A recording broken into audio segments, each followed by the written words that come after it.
Ya veo que estamos aquí en el en vivo. Ok, espero que sí, muchas gracias. Listo. Eh, Buenas noches, doctor Fernando. Este es un espacio para saber sobre el tema de Álvaro Gómez Hurtado. Entonces, un honor tenerlo acá con el equipo de cara al futuro. Muchas gracias, Juan Manuel, muchas gracias a Camilo, muchas gracias a Samuel y a todos los organizadores. Y bueno, vamos a ver qué logramos sacar de esta charla, ¿verdad? A ver si logramos que la juventud, que para el año 85 pues seguramente ni habían nacido los muchachos de hoy en día, pues puedan enterarse de algunas cosas que ocurrieron en el contexto del asesinato, del crimen terrible que cometieron contra el líder conservador Álvaro Gómez Hurtado. Por supuesto que sí, comencemos cuando ustedes digan. Vale, bueno, pues doctor Fernando, ya vamos a empezar y pues iniciamos diciéndole que pues de cara al futuro es un proyecto pues muy joven que pues quiere motivar a la gente a que se anime pues a creer en la derecha, a mostrarles las virtudes y las verdades de la derecha, no contemplar pues esos mitos, desmentirlos para pues hacer ver que sí está bien. Y el día de hoy tocamos un tema pues muy interesante que por hoy suena de pues una persona que fue un ícono para la política colombiana como lo fue el doctor Gómez Hurtado, quien fue asesinado. Y nos gustaría que pues usted comience a contarnos sobre lo que fue esta persona, su trayectoria, lo que usted nos puede contar de él para pues así enseñárselo a las personas que en este momento nos ven por Twitter. Entonces, Bueno, pues, adelante. iniciamos. El doctor Álvaro Gómez Hurtado, hijo de una familia conservadora muy prestante, su padre fue presidente de Colombia, el doctor Laureano Gómez, presidente del que se han dicho muchas calumnias, injurias y que la prensa liberal pues ensució y enlodó su historia. En realidad, pues sobre él no recaen incriminaciones de asesinato ni cosas de estas. Era el contexto de la violencia en Colombia que se produce después del asesinato por el Partido Comunista de Jorge Eliezer Gaitán, la organización de la guerra de guerrillas en Colombia, ante lo que no estaba preparado ningún presidente de Colombia, ningún mando militar en Colombia estaba preparado ante una generación de guerra de guerrillas en Colombia. De manera que en ese contexto es que el presidente Laureano llega a la presidencia, por supuesto, en momentos de tensión fuerte con el Partido Liberal, entre el Partido Liberal y el Partido Conservador. El presidente Laureano llega a la presidencia una abstención electoral del Partido Liberal en esas elecciones, en el año 50, y asume la presidencia en medio de esas dificultades. Y para colmo de males, el presidente Laureano se enferma con unas complicaciones médicas bastante altas que hacen que se retire del gobierno, asume en ese tiempo su ministro delegatario, mmm, que tampoco estaba preparado pues para asumir el gobierno ni estas cosas, de manera que es el momento en que ocurre el golpe militar de Rojas Pinilla, vea usted. Entonces, este es de los casos interesantes para que ustedes analicen de quién era Rojas Pinilla, porque Rojas Pinilla le dio un golpe militar al único presidente de derecha que había en Colombia, que era el presidente Laureano Gómez. Y eso hay que decirlo como es. De manera que el presidente Laureano Gómez luego tiene que asilarse, huir del país, es muy perseguido por las turbas liberales, comunistas, no logra recuperar el poder eh, y le montan toda una propaganda negra en contra de él. Pero hoy en día, sin embargo, no hay un solo liberal, no hay un solo liberal que se haya atrevido a decir que el presidente Laureano Gómez se robó un centavo del presupuesto nacional. Cosa distinta que se puede decir de todos los demás presidentes y gobiernos liberales, ¿no es cierto? Y aún conservadores, por supuesto, también, pero el presidente Laureano nadie lo ha acusado de que él se robó un peso del presupuesto nacional, un hombre íntegro. allí en esa casa es donde, en esa familia es donde nace el doctor Álvaro Gómez Hurtado, su hermano Enrique, y el presidente Álvaro Gómez Hurtado se desenvuelve joven en la política colombiana y le decían el delfín, le decían los liberales y aún los conservadores que eran, digamos, adversos al sistema de gobierno, que le decían que era disciplina para perros, lo que ponía Laureano.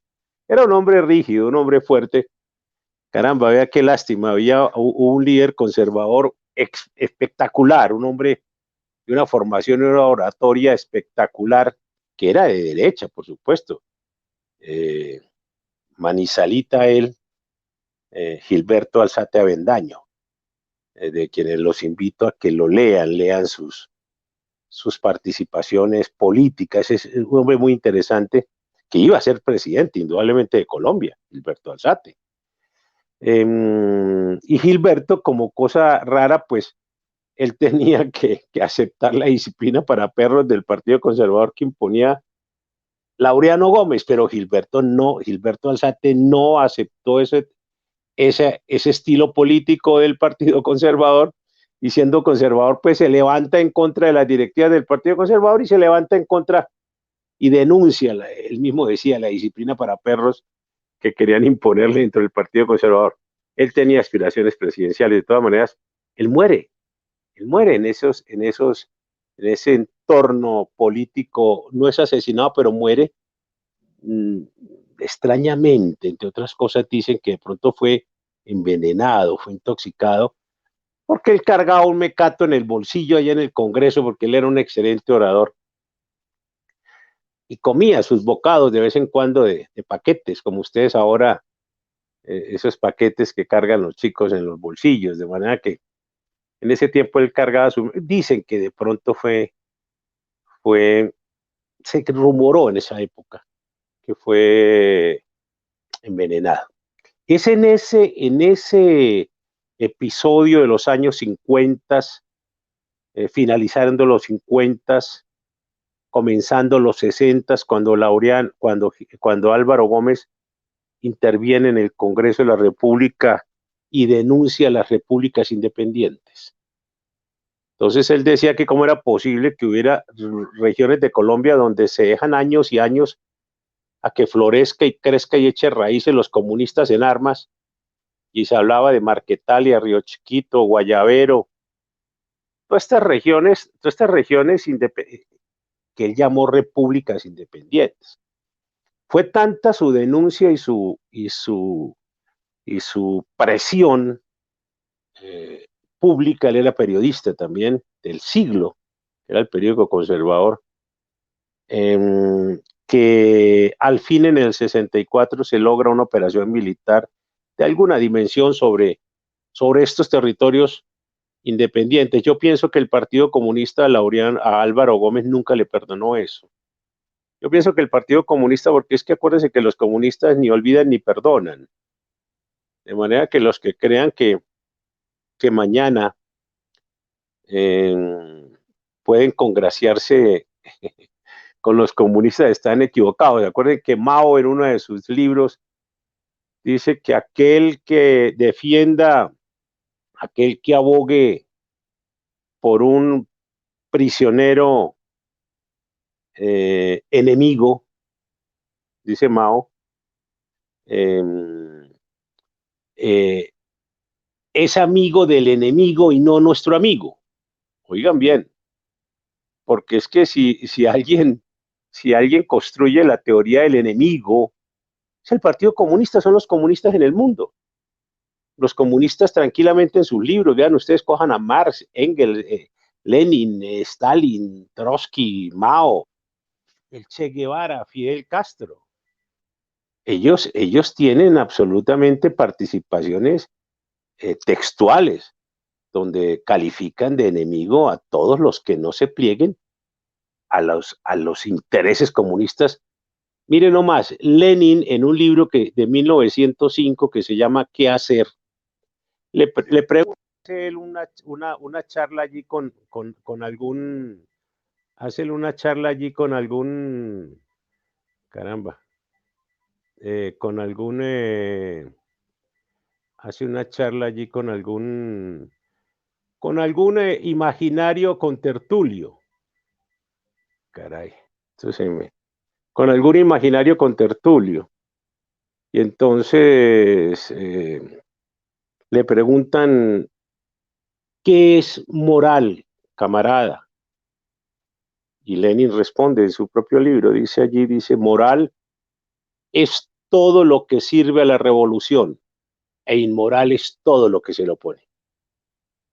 Bueno, muchachos, partan por ahí ustedes, analicen frente a qué tipo de enemigo estamos y ahora resulta que quieren ellos, después de que Marx, Lenin, Stalin, Mao, el Che Guevara, Fidel Castro nos catalogaron a todos los que pensemos distintos a ellos o no nos sometamos a su ideología totalitaria y esclavista, nos dicen que somos su enemigo y que Estados Unidos es su enemigo externo, el imperialismo norteamericano, no el imperialismo soviético en la Guerra Fría, no, ese no era su enemigo externo, esos fueron sus padres creadores.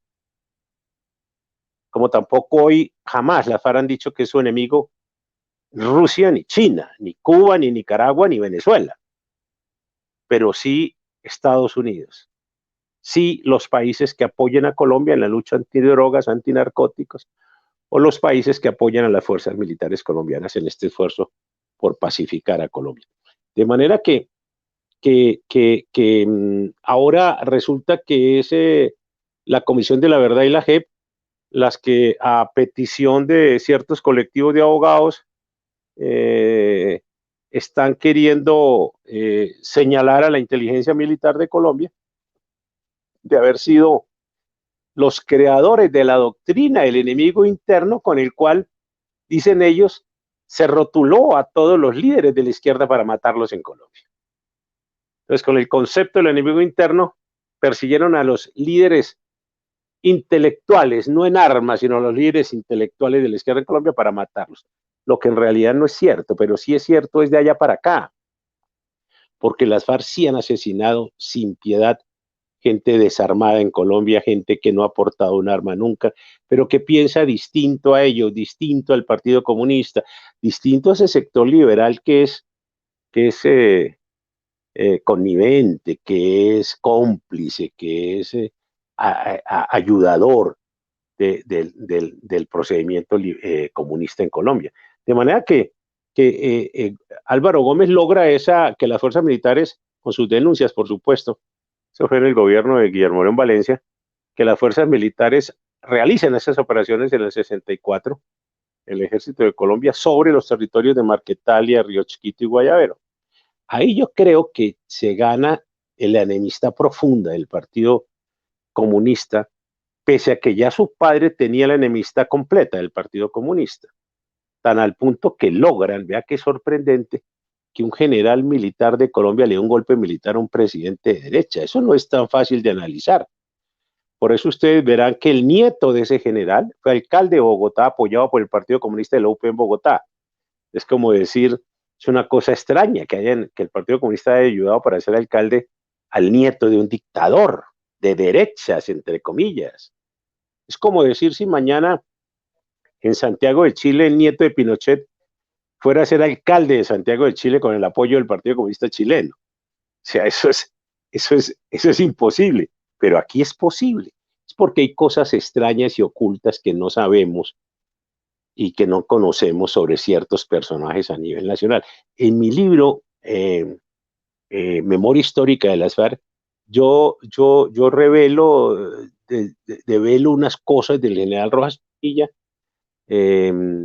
con unas cercanías con la izquierda colombiana, y que luego en la ANAPO se vuelve un actor político al lado de la Unión Patriótica y al lado del Partido Comunista. O sea, la ANAPO socialista, como decían ellos, terminó haciendo todo ese trabajo político a favor de la izquierda. Pero en otro libro anterior, que se llama Esta iglesia no es la mía, donde develo toda la participación de la teología de la liberación en los movimientos comunistas guerrilleros en Colombia, y no guerrilleros, pero públicamente comunistas, como la de ciertos curas y ciertos obispos en Colombia y en América Latina.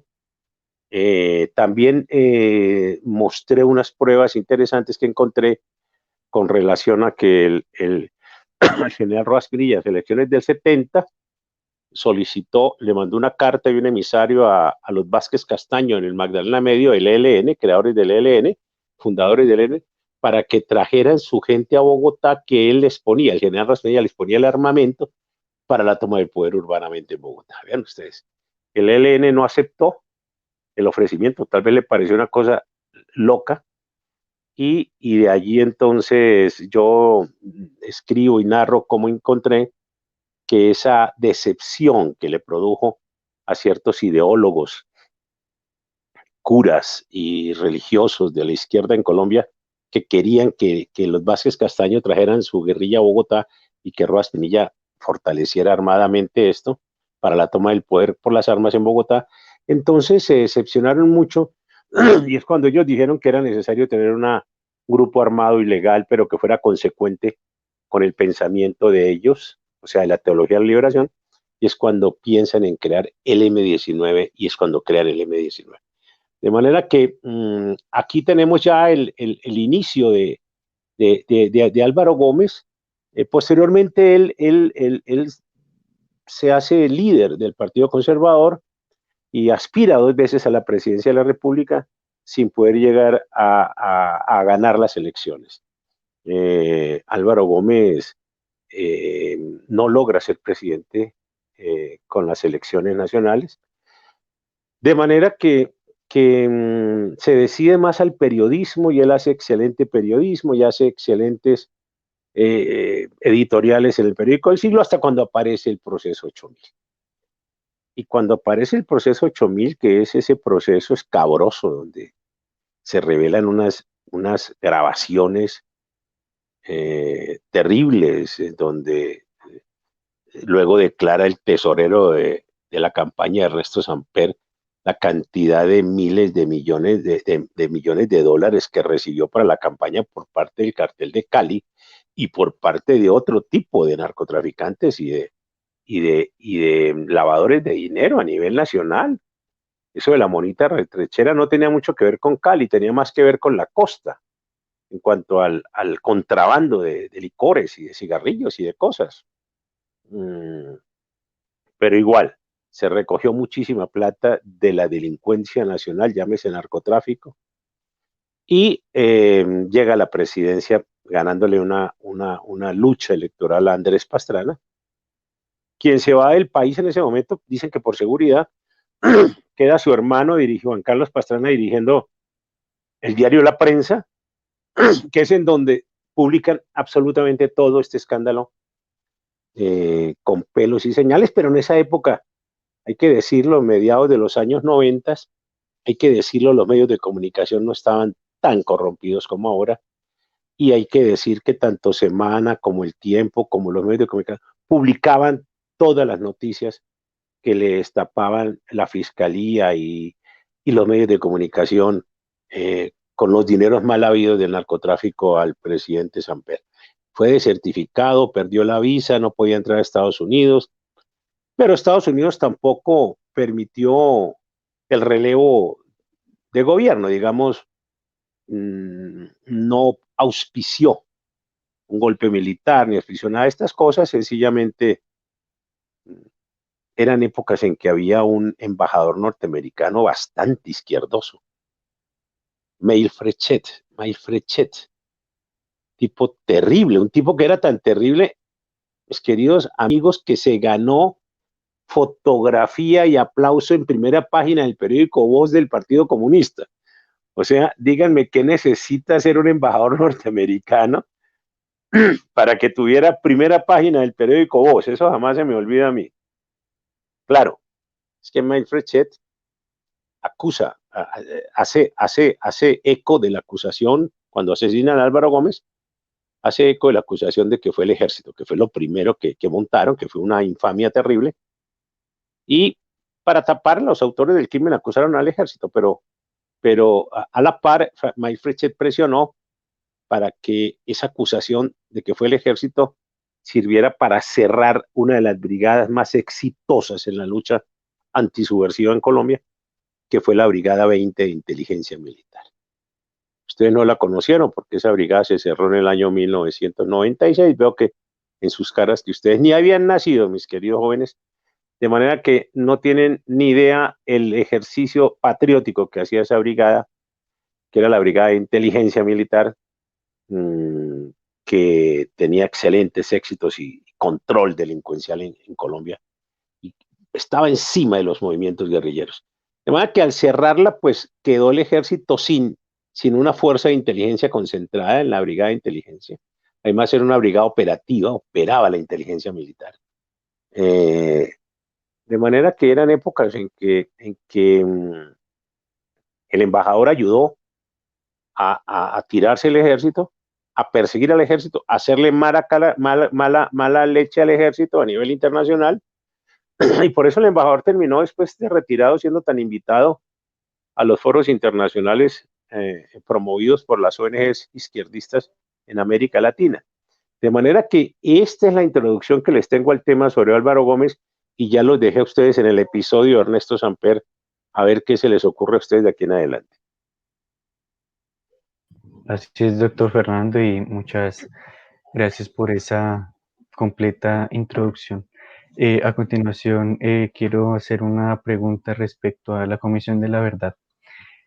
Debido a que este caso dio un giro cuando las FARC se autoculparon por cometer esto, y es, ¿cree usted que es un buen momento para que se reconozca un espacio, por ejemplo, a personas como usted, víctimas de las FARC, en la Comisión de la Verdad?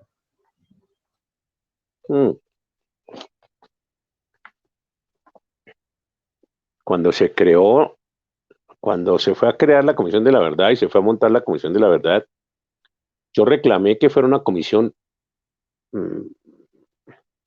equilibrada, que si iban a tener 12 o 13 miembros, que al menos la mitad, 6 miembros al menos, fueran de víctimas de los grupos guerrilleros en Colombia, y 6 de víctimas de lo que ellos llaman víctimas de Estado, del paramilitarismo, como quieran. De todas maneras, las víctimas del paramilitarismo y víctimas de Estado ya habían tenido juego antes en todo lo que se llamó la CNRR, que es la Comisión Nacional de Reparación y de Reparación, que tuvo una comisión de verdad interna, que fue el Grupo de Memoria Histórica, que luego terminó llamándose, como hoy se llama, el Centro Nacional de Memoria Histórica. Allí estuvieron 8 años trabajando memoria histórica. Todo lo que hicieron ahí fue cantidad de cosas. Toda la izquierda, todos los guerrilleros desmovilizados con excelentes sueldos, escribiendo lo que ellos querían escribir allí. Jamás nos dieron entrada tampoco ahí. Yo tengo los documentos reclamándole al presidente, al vicepresidente, un cupo en la Comisión Nacional de Reparación, sobre todo en el Centro de Memoria Histórica, y no lo negaron, absolutamente no lo negaron. Y luego cuando se hacen los pactos estos de La Habana, que aparece la Comisión de la Verdad, dijo, hombre, yo llevo estudiando y trabajando internacionalmente y publicando documentos y defendiendo víctimas desde el año 91. Tal vez es la primera organización de víctimas que fue la Comisión Interamericana de Derechos Humanos, fue la de nosotros, el Comité Nacional de Víctimas de la Guerrilla. Duélele a quien le duela. Y así tuvimos reconocimiento ante todos los delegados de la Comisión Interamericana en Washington. De manera que con ese haber y con todo el trabajo de estos años, pues me postulé a la Comisión de la Verdad. Pero claro, es que postularse uno a algo donde el comité de escogencia, como se llamó, 5 individuos, 3 extranjeros con afinidades guerrilleras en sus países, una persona de la Universidad Nacional, creo que bacterióloga, no sé qué cosas de estas, y con afinidad también con la izquierda nacional, y un magistrado de la Corte Suprema de Justicia que me afirmaban en su momento que tenía también afinidad sobre todo con con todo lo que es el carrusel de la toga y todas estas cosas, toda esta corrupción. En fin, pues allí yo no podía salir elegido, porque es que la Comisión de la Verdad es el instrumento político más importante que tiene el Partido Comunista para aniquilar a su adversario y a su enemigo interno en un conflicto interno en un país. Es que es la Comisión de la Verdad el martillo político con que se aplasta al adversario, con que se aplasta a las fuerzas militares en los informes, en sus documentos finales de informes que se distribuyen por el mundo, en audios, en videos, en libros, en todas las escuelas del país, en todas las embajadas del mundo, en Naciones Unidas. Es decir, ellos la Comisión de la Verdad va a ser el gran juez que va a decir quién fue inocente y quién fue responsable, que ya lo sabemos. Como decía Carlos Gaviria, el magistrado comunista de ellos, que en vida decía que una cosa es matar para que unos vivan mejor y otra cosa es matar para enriquecerse, haciendo el paralelo entre los paramilitares y la guerrilla. Entonces, para él la guerrilla mataba para que otros vivieran mejor. Tenía que ser para que vivieran mejor sus propios cúpulas políticas, militares, ¿no? Pero no para que viviera mejor un pueblo. Cuando el Partido Comunista gobernaba en un país y en qué país el pueblo vive mejor que en otros países, en ninguna parte. De manera que el comunismo no es garantía de desarrollo, ni de libertades, ni de nada, absolutamente para el individuo. De manera pues, paso el primer filtro y lleno los requisitos, por supuesto, pues ya en la elección final, pues yo no iba a ser tenido en cuenta, pese a que lo reclamé públicamente le pedí al cura de Rux que tuviera en cuenta mi participación allí, que no le tuvieran miedo al debate interno. Yo podía irme a sentar allá con 10 reconocidos por mí, reputados miembros de la izquierda colombiana, muchos de ellos con afinidades muy profundas con las guerrillas colombianas, por supuesto. Pero que yo no tenía problema en sentarme a debatir cosas y a que debatiéramos a la profundidad de la memoria histórica. Tengo yo la formación suficiente para poder debatir con cualquiera de ellos. Pero por supuesto que no iban a permitir eso, no lo iban a permitir. Y entonces me excluyen. De esa manera, pues creo haberles explicado por qué es que nosotros no cabemos en una comisión de la verdad montada por el enemigo, negociada en Cuba por las FARC, pedida por las FARC, con la finalidad que les acabo de decir. De manera que esa no es una cuestión equilibrada, es una cuestión absolutamente politizada de 11 miembros, es una organización política que va a generar un resultado político que va a permitir lavar seguramente los intereses de la izquierda a través de la historia del conflicto, de la guerra en Colombia, del terrorismo en Colombia, y va a enterrar en el lodazal de la infamia, la injuria y la calumnia a las fuerzas militares, a los empresarios y a los colombianos que como nosotros pensamos distinto. A continuación tiene la palabra Camilo. Bueno, doctor Vargas, a mí me gustaría, yo digo que se me adelantó un poquito porque yo iba a hacer una pregunta con relación a la Comisión de la Verdad.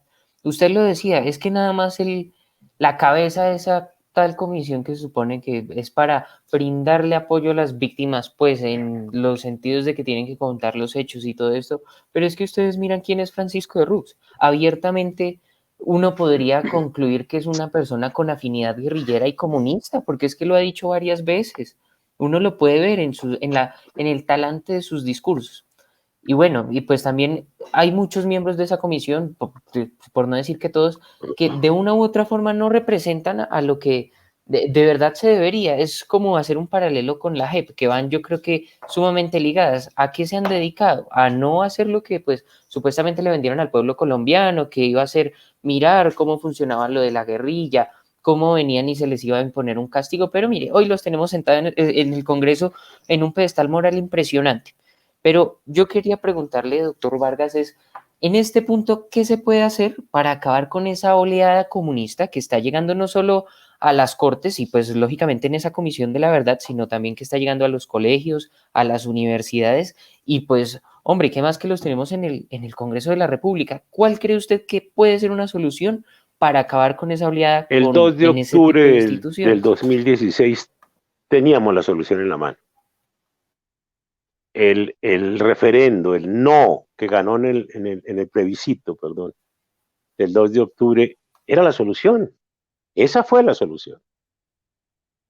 Yo pienso que ahí hay un incumplimiento de la clase política colombiana con el pueblo colombiano.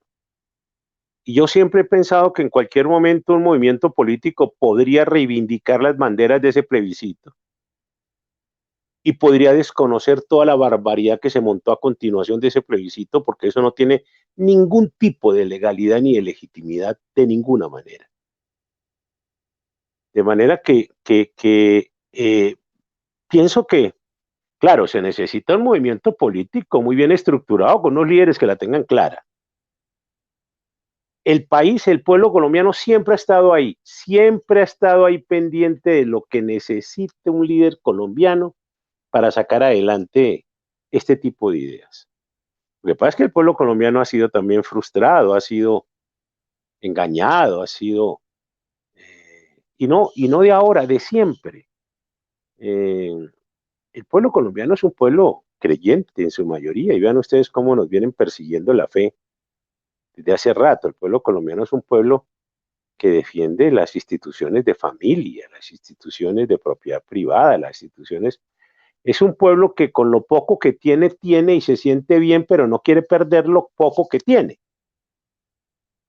Es un pueblo que la tiene clara, pero cuyos gobernantes, cuyos representantes políticos en el Congreso, en su inmensa mayoría, salvo unas excepciones brillantes hoy en día, siempre le han faltado al pueblo colombiano, siempre lo han abandonado, lo han faltoneado, como se dice entre amigos. De manera que la solución hacia adelante, bueno, comencemos por algo.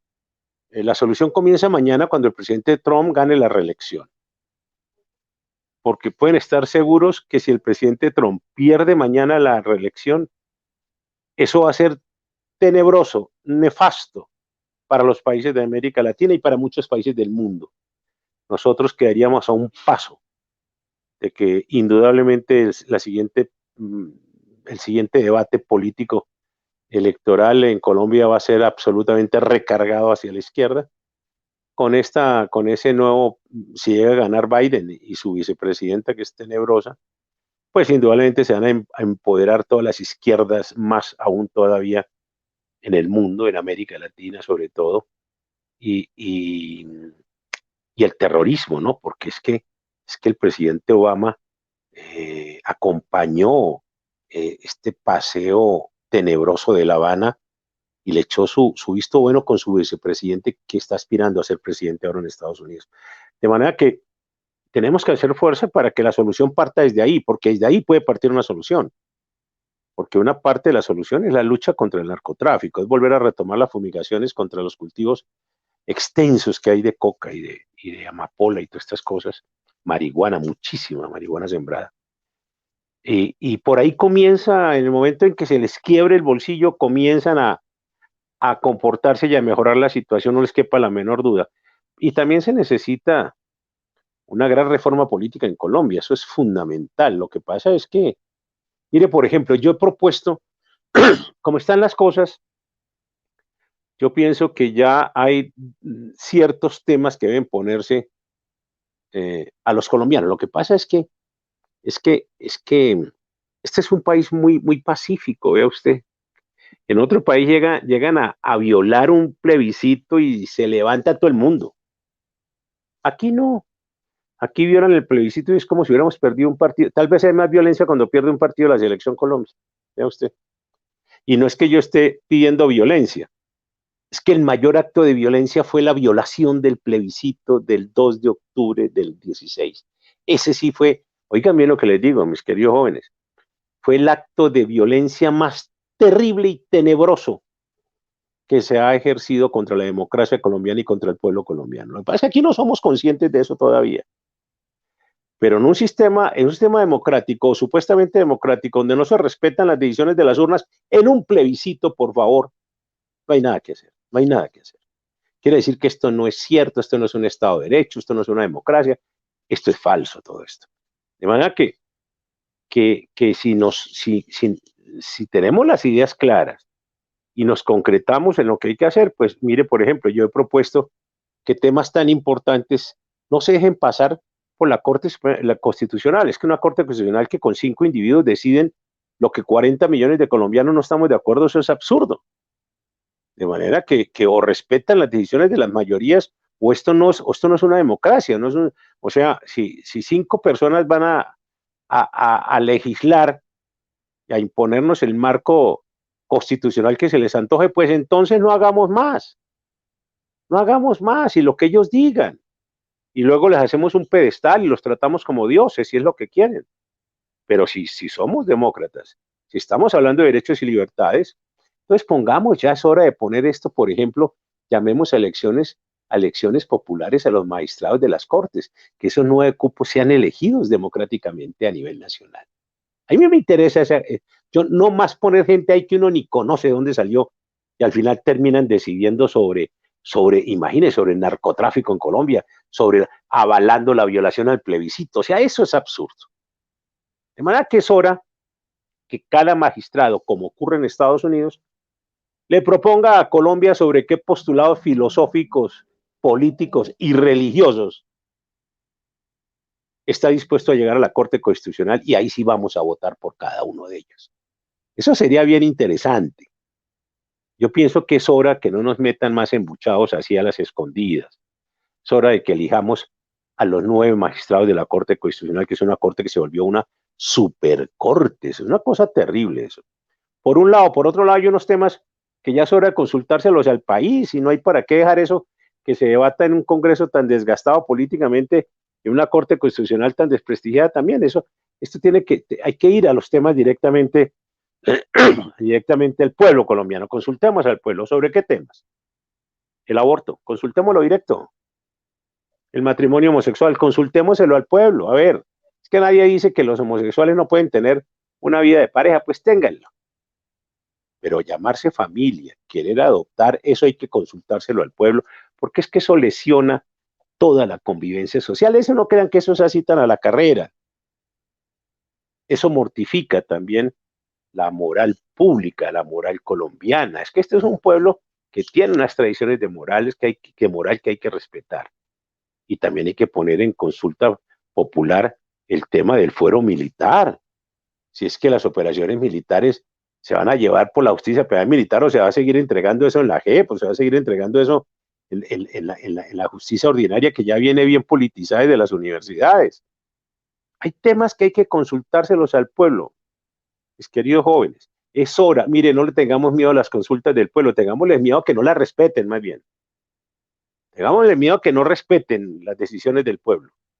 Porque pues en serio, de verdad, si logramos tener igualdad de condiciones en un debate democrático, en una consulta nacional, donde los medios nos permitan a ambos lados de las posiciones exponer y defender nuestros pensamientos para que el país oiga, escuche y el elector se entere y decida, eso me parece a mí transparente.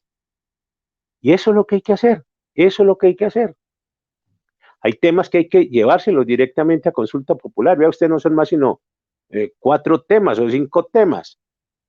Hay que llevar a consulta popular la eutanasia. Eso no se puede dejar que lo sigan desarrollando la Corte Constitucional. Como va esto, ustedes saben en dónde va a terminar esto. Vea cómo llevan eso avanzado en ciertos países de Europa, en donde ya la eutanasia no es el derecho a morir dignamente, sino el derecho de los terceros a matarlo a usted cuando quiera. De manera que esto es una aberración. Un enfermo, terminal o no, lo que quiere es vivir. ¿Quién dijo que se quería morir? Un enfermo quiere vivir, jóvenes. Olvídense ustedes de tanta película y tanto concepto tonto que a veces ponen hoy en día en los medios de comunicación. Los enfermos lo que quieren es vivir, no que los maten. Pero claro, hay enfermedades que producen dolor, entonces piden unos paliativos, piden unos tratamientos para el dolor. ¿Por qué no le ayudan más bien a soportar el dolor con elementos paliativos para el dolor físico y con tratamientos psicológicos y acompañamiento religioso y espiritual para que ese enfermo pueda con su familia salir adelante, si bien pueda que no supere su enfermedad, sí pueda tener sus últimos días o meses feliz acompañado con sus parientes sin soportar dolores inclementes, sin necesidad de que los parientes tengan que firmar la muerte. Eso es aberrante, por Dios santo, que uno tenga que firmar la muerte de su papá, de su mamá, de su hijo, de su hermana. ¿A qué mente perversa se le ocurre eso? De manera que eso hay que pararlo, eso no se puede dejar evolucionar a nombre de 4 o 5 magistrados que tengan ideas brillantes, ¿no es cierto? Porque es que eso no puede ser así. Y en cuanto al matrimonio, hay que parar a tiempo las cosas, porque como va esto, estamos a puertas de que pueda haber matrimonios entre seres humanos y animales. Eso es absurdo, pero es una gran posibilidad. Si ustedes leen la definición de matrimonio que traen ahora los fallos, los precedentes estos que llaman constitucionales, de manera que ya no es la unión de un hombre y una mujer, no, no, no, no, es la unión de dos personas que se aman. Yo amo a mi perro, ¿yo por qué no me puedo casar con mi perro? Yo amo a mi caballo, ¿yo por qué no me puedo casar con mi caballo? ¿Ah? Y si me caso con uno, ¿por qué no me caso con el perro y el caballo, que son dos seres que amo también? Entonces me caso con tres.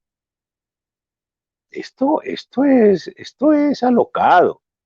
Y es bueno que el país decida, es bueno que la gente decida, dejarla decidir, pero para eso necesitamos empaparla de las ideas, que lleguen las ideas. Necesitamos que ustedes jóvenes sean los grandes promotores de estas ideas entre sus amigos, en las universidades, en el barrio, en el conjunto donde viven, entre los primos. Vean, no pierdan un punto de referencia para hacer el debate en una fiesta. ¿No? Yo lo hacía cuando tenía la edad de ustedes. Yo también, yo también tuve 20 años, muchachos, de manera que en aquellas épocas ya tomábamos cervecita también, hombre, y aguardientico, carajo. Pero yo no, eso no había mesa donde yo estuviera sentado, donde yo no aprendía la lección política y la cosa. Siempre fui un gran lector. Me gustó mucho la lectura. Yo narraba episodios de guerras y de cosas y al final terminaba pues sembrando las ideas que tocaba sembrar, ¿no es cierto? De manera que ustedes son los llamados hoy en día porque ya nosotros estamos envejeciendo. Todo lo que estamos pidiendo es que no nos apliquen la eutanasia, hola, porque si dejamos que el Partido Comunista decida por nosotros, pues seguramente la lista de los que vamos adelante primero somos nosotros. De manera que, mis queridos jóvenes, hay temas a los que no hay que tenerles miedo y hay temas a los que hay que consultar al pueblo, consultar al país. Dejemos que los viejos hablen. Es que a veces ya la prepotencia de la juventud ya pone a los viejos como en una condición de mínimos derechos. O sea, eso de la capito de minutio romana, eso ya los muchachos hoy en día, el papá va a opinar algo, la mamá y los pelados, no, no, no, no, no, eso usted no hable. Usted papá, usted de hace 40, 50 años atrás, usted no tiene idea de lo que es esto. Es que acaso, ¿cuál es la diferencia entre los 40 o 50 años atrás? El homosexualismo hace 50 años, el mismo homosexualismo de hoy. O sea, nada ha cambiado en el fondo. Nada ha cambiado en el fondo. El sexo es tan libre hoy como lo era hace años atrás, muchachos. Olvídense de que es que sus papás no pueden entender temas. Lo que pasa es que a veces no los dejan hablar a los viejos y le cuento que los viejos son libros abiertos a los que nadie lee. Y como nadie aprende en rabo prestado, entonces cada uno tiene que cometer un error. Vean ustedes que si las muchachas hicieran caso de los consejos de su mamá, seguramente no habría tanto embarazo de ese que llaman no deseado, ¿no? Que es otra cosa ahí semántica que le meten al tema, ¿no? Un embarazo no deseado. Entonces, como un embarazo no deseado, pues cortemos la vida de lo que viene, ¿no? Porque esto es no deseado. Yo le digo a mis alumnos en las clases que dicto y en las conferencias que dicto, que no corran el riesgo de preguntarle a su mamá y a su papá si fueron un embarazo deseado.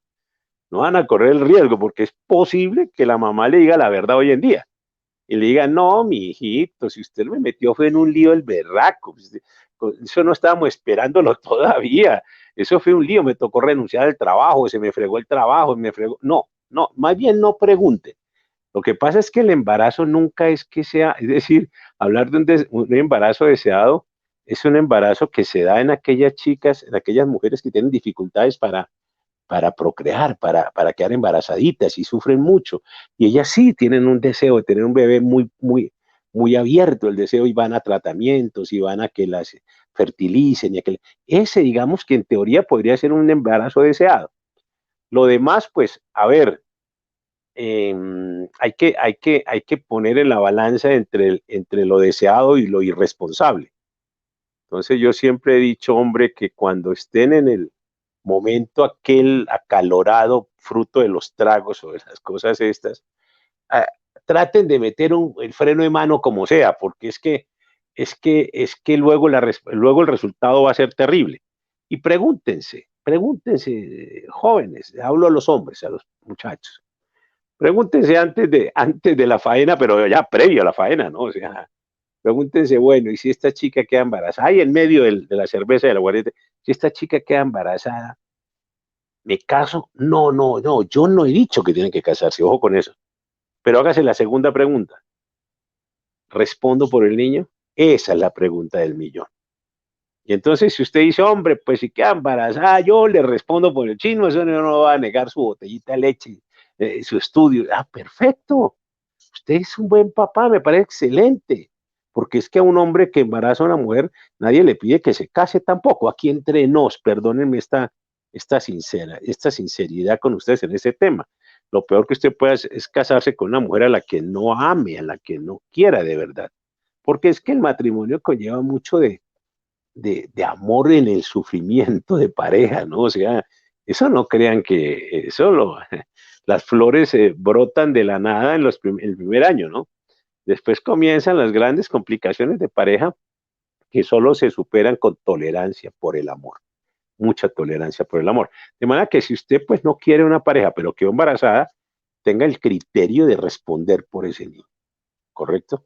Criterio de responder por ese niño, y uno no sabe mañana si ese niño puede ser aquel niño que le dé la mano a usted cuando esté viejo, aquel niño que vea por usted cuando esté muriendo en su cama, aquel niño que usted lo vea en sus últimos estertores de su vida por un accidente o por una muerte de enfermedad grave o de viejo, y que usted le dé gracias a Dios por haberle permitido criar y tener ese hijo.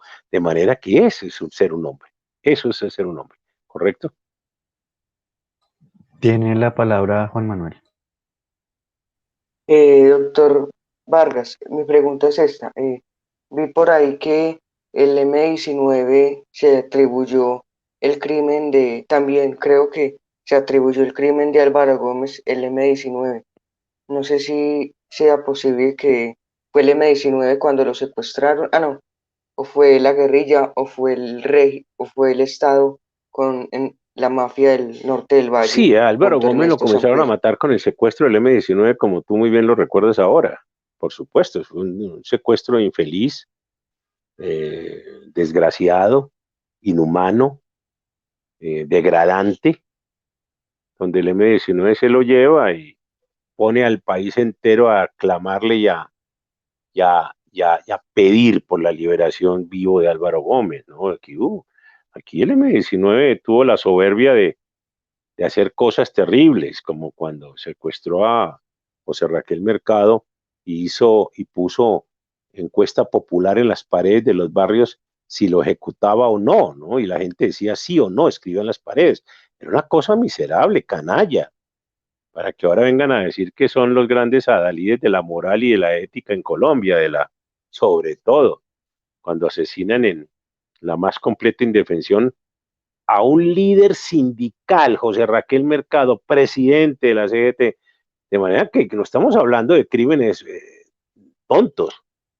Cuando uno dice que es que hoy en Colombia están asesinando a los líderes de la vereda, de donde sea, del departamento del Cauca, del Putumayo, no, no, no, sí está bien. Pero es que este sí era un líder nacional reconocido, presidente de una central de trabajadores enorme en Colombia. O sea, que el M-19 no se midió para matar gente en Colombia.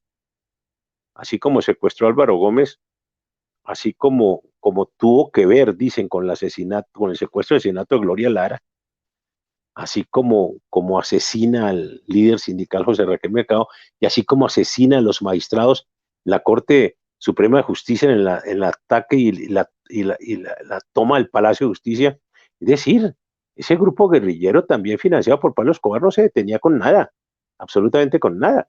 Grupo guerrillero nacido en las entrañas del azar, no lo olviden. y cuyas cabezas habían salido de la Javeriana. Carlos Pizarro estudió en la Javeriana. El M tiene un historial en sus cabezas interesante. Esa es una guerrilla de estrato 7, ¿no? Eso no es una guerrilla del pueblo, pues, es decir, de manera que muy criminales, ¿no? Bastante criminales. De manera que, volviendo al caso de Álvaro Gómez, ajustémonos ahí un poquito. Cuando matan a Álvaro Gómez, el primero que reivindica el asesinato de Álvaro Gómez se llamó Bochica y llama a un medio de comunicación, que no me acuerdo era el nombre, creo que fue Caracol. Y Bochica dice, mire, yo habla Bochica, el comandante del grupo Jega, Jorge Eliezer Gaitán, para decir que nosotros acabamos de ajusticiar, asesinar a Álvaro Gómez Hurtado. Nadie le paró bolas, ni el medio de comunicación, ni la fiscalía, ni nadie, absolutamente nadie. No abrieron ningún tipo de investigación por esa llamada que hizo este tipo, que creo que llamó 2 veces. Creo que habló con Darío Arismendi en ese momento, creo, de Caracol. Y la cosa quedó ahí. La cosa quedó ahí. Luego luego la cosa se la desvían hacia el ejército, la desvían hacia otros grupos de bandidos de otras regiones, de Sincelejo, de aquí del barrio El Quiroga, que por supuesto todo fue un montaje, o sea, eso no había nada que hacer ahí, tratando de condenar inocentes. A los militares de la Brigada 20 los tuvieron presos 5 años, acusados y vilipendiados y mancillados en su honor, en su dignidad, en su familia. Coronel, 4 suboficiales, es una cosa vergonzosa, pero en sí fue todo el ejército. Montaron también las cosas que hasta buena parte del ejército creyó que era cierto. Porque aquí la propaganda es una cosa muy bien hecha, ¿no? O sea, eso golpea con contundencia. De manera que así pasó 5 años, 6 años, que fue el ejército el que los mató. Y en el juicio con estos militares, en el juicio, en la justicia ordinaria, se demostró que todo había sido un montaje y los declararon inocentes, vean ustedes. O sea que estos militares no necesitaban que las FARC se echaran la culpa de nada, porque ellos ya habían sido declarados inocentes. Y es cuando entonces coge fuerza y vuelve y sale el proceso por el cartel de Cali con una serie de declaraciones que obran en los libros escritos por el doctor Rafael Gómez, por el doctor Fernando Londoño, por Fernando Botero, creo que escribió un libro también al respecto, donde queda absolutamente demostrado todo y con declaraciones de narcotraficantes del cartel que declaran eso en Estados Unidos. ¿Qué declaran? Declaran que el cartel lo manda a asesinar al doctor Gómez, al doctor Álvaro Gómez, porque era una necesidad política del gobierno matarlo.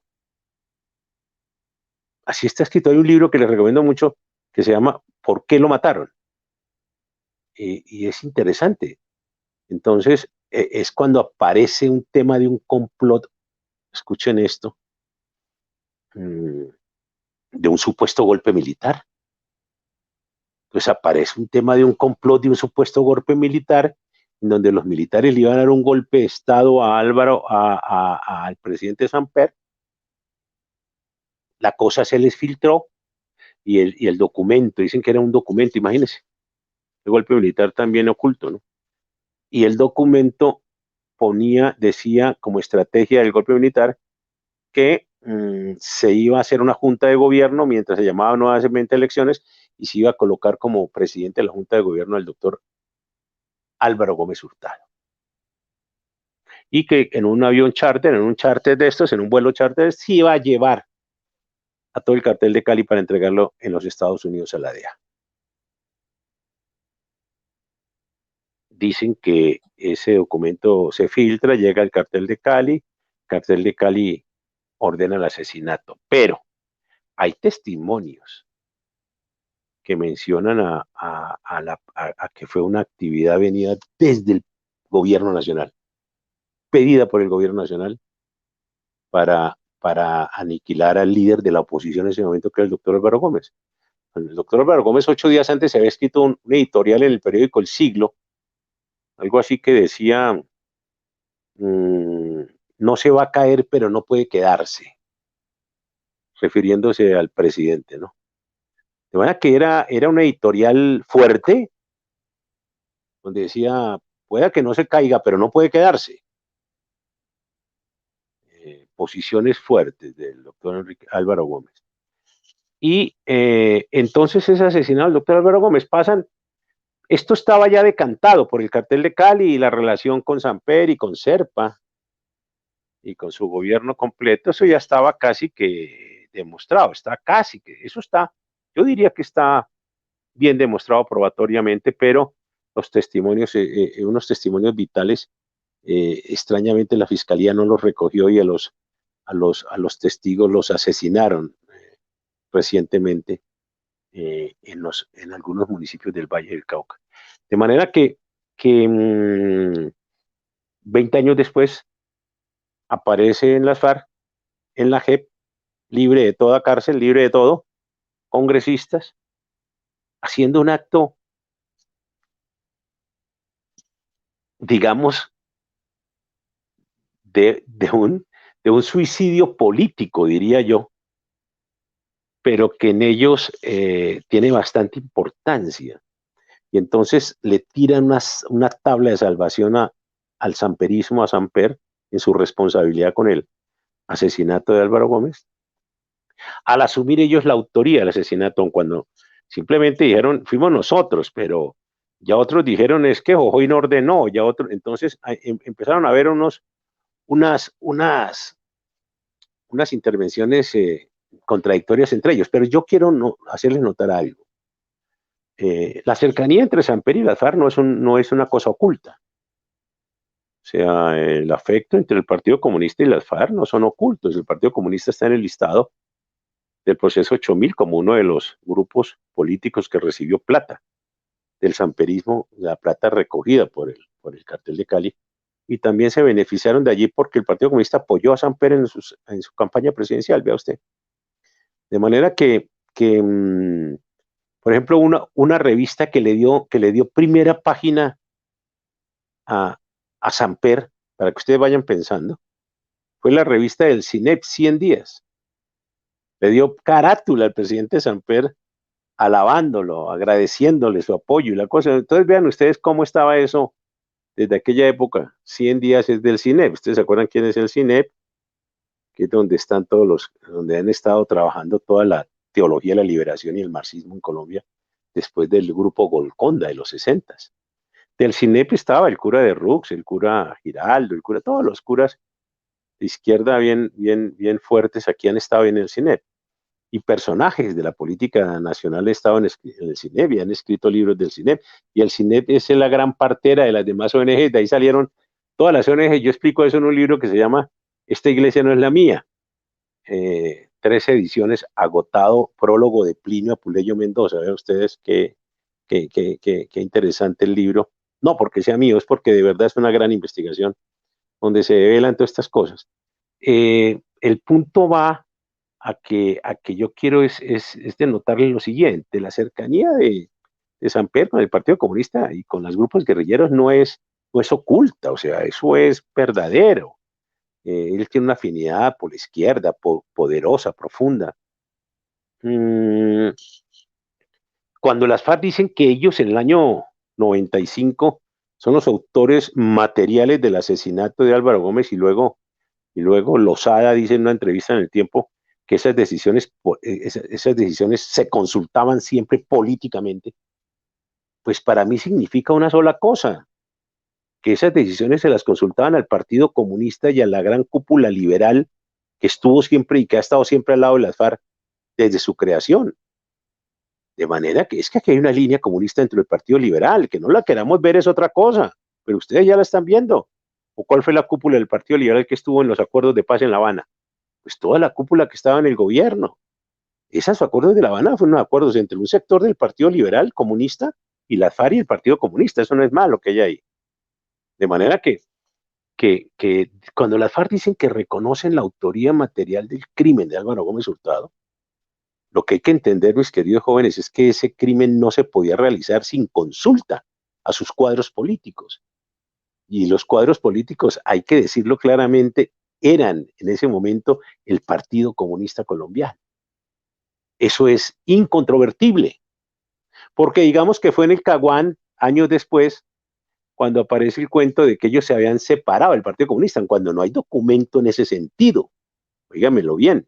Entonces, cuando se habla del PC3, del Partido Comunista Clandestino, para quitarle responsabilidades al Comité Central del Partido Comunista. Para los tontos. Porque yo no tengo un documento donde el Partido Comunista se haya manifestado en contra de las FARC o que haya dicho que van a romper la relación política con las FARC o que hayan dicho que no acompañan más la combinación de las formas de lucha, como lo dijeron los perestroicos, que en otra oportunidad hablamos de eso, que eran esos comunistas de la generación del muro de Berlín y de la perestroika, que dijeron, hombre, es hora de romper esa relación aquí en Colombia, no más brazo armado, no más combinación de formas de lucha, y se murieron. Adivinen quién los mató. Ah, bueno. De manera que esas son purgas internas del Partido Comunista que son tenebrosas.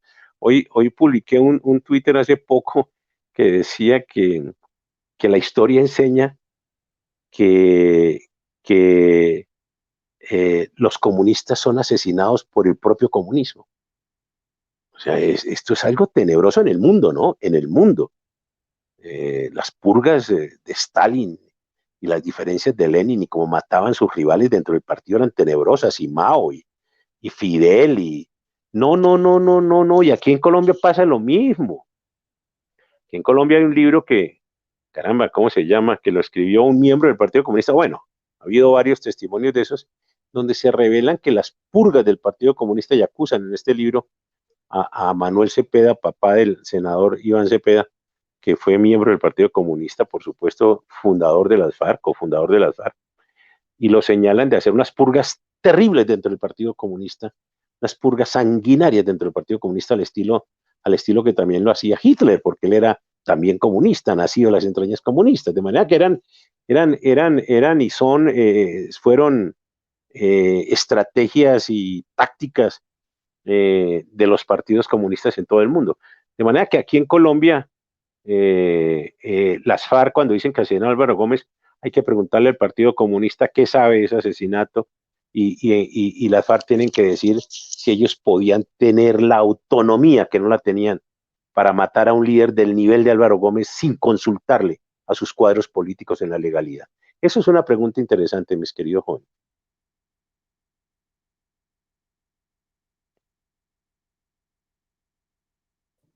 Así es, doctor Fernández. Ya para finalizar, una última pregunta y es, por ejemplo, la familia Gómez Hurtado, ¿qué garantías tiene ante sus tribunales cuando, por ejemplo, el esposo de Patricia Linares, presidente de la JEP, fue consejero presidencial del gobierno de Ernesto Samper, y el padre Francisco de Rux fue presidente de la Comisión de la Verdad, fue funcionario del mismo expresidente? ¿Qué garantías tiene cuando Samper tiene casi que todas sus fichas clave en la JEP y en la Comisión de la Verdad? Sí, esa es una pregunta bien inteligente y bien complicada de responder, porque pues yo he denunciado siempre que la JEP no tiene garantías del debido proceso. La JEP, de por sí, su nacimiento es ilegítimo, es un nacimiento pactado con las FARC, o sea, es las FARC las que exigen que se cree un tribunal que se llama JEP, cuyos miembros serán tantos y serán escogidos por quienes ellos tienen unas afinidades políticas, de manera que es un tribunal que no tiene independencia, imparcialidad, un tribunal que en sus raíces, yo se lo dije a ellos cuando comenzaron a funcionar, su mayor obligación en Colombia es demostrarle a las fuerzas militares, para comenzar, de que son capaces de llevar los procesos contra ellos con imparcialidad. Demuestren a las fuerzas militares de que ustedes son imparciales. Demuéstrenle ahora a las víctimas de la FARC que son imparciales. Demuéstrenle a la familia de Álvaro Gómez que pueden llevar la investigación con transparencia, sin ocultar pruebas, todo transparente, porque es que lo peor que podemos hacer es es permitir que haya pruebas ocultas, y eso es absurdo. Vean ustedes cómo las versiones de las FARC en la JEP se hacen sin grabación y sin filmación, y la filmación no la entregan a los medios de comunicación, mientras que todas las versiones donde los militares reconocen y piden perdón, las publican inmediatamente en los medios de comunicación. De manera que esto no se puede manejar así, no se puede seguir manejando así. Yo creo que caramba, en este tema es muy complicado que haya equilibrio, que haya independencia, que haya imparcialidad, sobre todo en el tema del asesinato de Álvaro Gómez en la JEP. Pero como no lo hubo tampoco en la fiscalía, vean ustedes, que la fiscalía tampoco es que se haya manejado muy imparcialmente, porque como no lo hubo tampoco en el Congreso, como no lo hubo tampoco en el 8000 en el Congreso, de manera que el poder político en Colombia y sobre todo el poder de este personaje es muy fuerte, muy alto. Pero yo diría que la familia Álvaro Gómez tiene que ventilar el caso públicamente, pedirle a la JEP que vincule a las audiencias al Partido Comunista y contrainterrogar al Partido Comunista en las audiencias, pero que sea transmitido a nivel nacional. O sea, no podemos seguir teniendo unas cosas allá encerradas en secreto y en silencio. A ver, que el Partido Comunista responda históricamente, porque si no responde no hay garantía, no repetición. De manera que el Partido Comunista tiene que decirnos si es que las FARC mataron a Álvaro Gómez a motu propio, y entonces a nombre de quién fue que hicieron la vuelta. Porque Álvaro Gómez no representaba un peligro, perdóneme, para las FARC en ese momento de su vida. Para nada. Lo hubieran querido matar, lo hubieran matado con el M-19. ¿Cuál es el problema cuando lo secuestraron? Lo hubieran querido matar a Álvaro Gómez, lo hubieran matado 20 años atrás. Así es que decir las FARC que ellos lo mataron, yo no dudo que ellos hayan estado en el pistoleo, porque el grupo Jega este que les digo yo él pudo haber sido un grupo contratado por el cartel o contratado por las FARC, eso no hay problema ahí. La relación entre las FARC y los carteles de la droga también son claras. De manera que decir quién fue el pistolero no es el secreto del asesinato de Álvaro Gómez. El secreto es dónde está el hombre de atrás. ¿Quién es el hombre de atrás, como decía Roxin? ¿Dónde está el autor mediato de este crimen? ¿Dónde está el cerebro de este crimen? ¿Qué es lo que Colombia necesita saber y lo que los familiares necesitan llevar ese debate públicamente en la JEP y en los medios de comunicación? Muchas gracias, doctor Fernando, por este espacio, por su tiempo. Y ya como un último tema, le quisiera preguntar, nos preguntan cómo pueden conseguir el libro que usted mencionó, Memoria Histórica de las FARC, junto con el historiador Elkin Gallego, y si nos puede regalar un consejo final a los jóvenes. Gracias. Este es el libro, lo pueden conseguir en Mercado Libre, lo compran rapidísimo ahí en Mercado Libre y les llega en 24 horas, creo. Es una buena manera de adquirirlo y más rápido. Doctor, a todo el país llega. Sí, claro, a cualquier parte del país, sí. Todavía no hemos podido ubicarlo a nivel internacional, aunque lo han pedido, le cuento. No queda más sino agradecerle a Camilo, a Juan Manuel, a Samuel esta invitación, y espero que haya sido muy fructífera esta charla, y a todos los que nos están viendo y escuchando. Por último, pues no me queda más sino recordarles, mis queridos jóvenes, que esta es una guerra más que todo espiritual, y ustedes tienen que aferrarse siempre a la fe, al concepto de la fe. No se aparten de la fe, porque esta guerra no se puede hacer ni sostener solo desde plano material. De manera que esta no es una guerra de solo tiros y fusiles, es una guerra donde el espíritu es el que está en medio de la batalla, y en donde los espíritus fuertes, poderosos, que están al lado de Dios, seguramente saldrán victoriosos. Ustedes tienen que ser esos jóvenes con esos espíritus victoriosos. Que Dios los acompañe, mis queridos amigos, y siempre cuenten conmigo. Muchas gracias por la invitación. Muchas gracias, doctor Fernando, y en nombre de Gracias, Cara al Futuro doctor, por le acompañar. agradezco. Mucho Y gusto. Camilo va a dar unas palabras finales. Sí, nada, doctor Fernando, muchas gracias porque sabemos lo valioso que es su tiempo. Yo personalmente me gusta muchísimo escucharlo porque sé que es una persona que sabe mucho de la historia y me gusta escucharlo como cuenta la historia de nuestro país, ¿no? Así que muchísimas gracias, doctor Fernando, por su tiempo y pues nada, muchísimas gracias. doctor Fernando, por acompañarnos acá. Muchas gracias a todos, un abrazo, Dios los acompañe, gracias. Gracias, doctor Fernando. Chao. Chao.